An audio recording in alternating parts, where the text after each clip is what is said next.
Si Roman. Nakipagkita po kay Ma'am Clara. Bakit daw? Wala pa ho akong update sa mga tauhan ko. Pero huwag kayong mag-alala. Pinababantayan ko sila mabuti.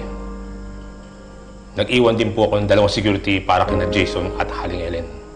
Sinabihan ko yung security na huwag mo palata kay Jason. Papa! Papa! Yun muna kami. Bakit niyo ako pinatitiktikan? Gusto ko lang masiguro na hindi ka gagawa ng kalokohan. Bakit? Ako lang bang gumagawa ng kalokohan dito sa bahay na to? Yung anak niyo bastardo, hindi? Ano ba? Please, spare me.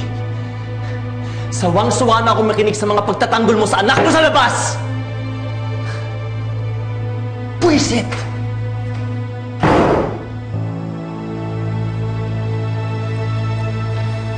Hanggang kailan mo sasaktan ang anak mo, ha?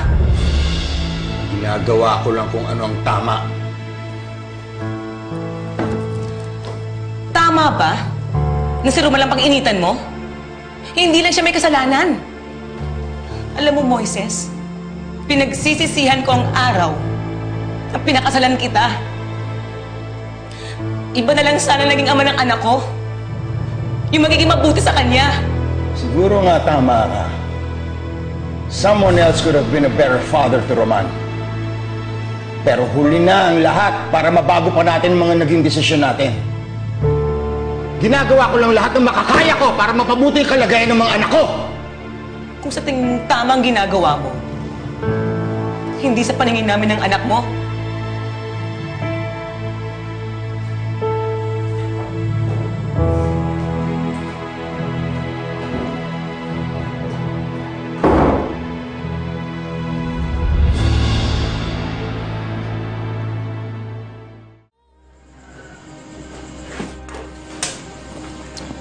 Jason, please.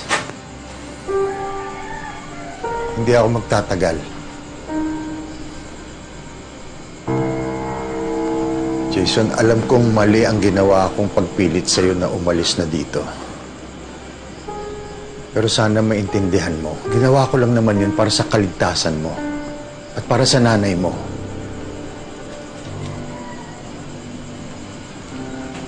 Para sa amin nga ba? O para sa sarili mo? Para protektahan yung pangalan mo? Hindi ko itatanggi na may punto sa buhay ko na wala nang ibang mahalaga sa akin kundi ang pangalan ko. Pero nung nalaman ko nagkaanak ako sa nanay mo, nakita ko ang pagkakataong makabawi. Oo, totoo. Wala na rin akong ibang inisip kundi manatili sa kapangyarihan. Pero nakilala kita, Jason. Nagkaroon ng ibang purpose ang buhay ko.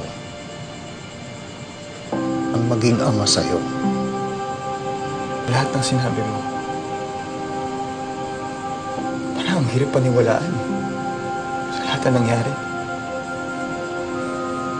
Pero sana, sa pagkakataon na ito, totoo yung sinasabi mo.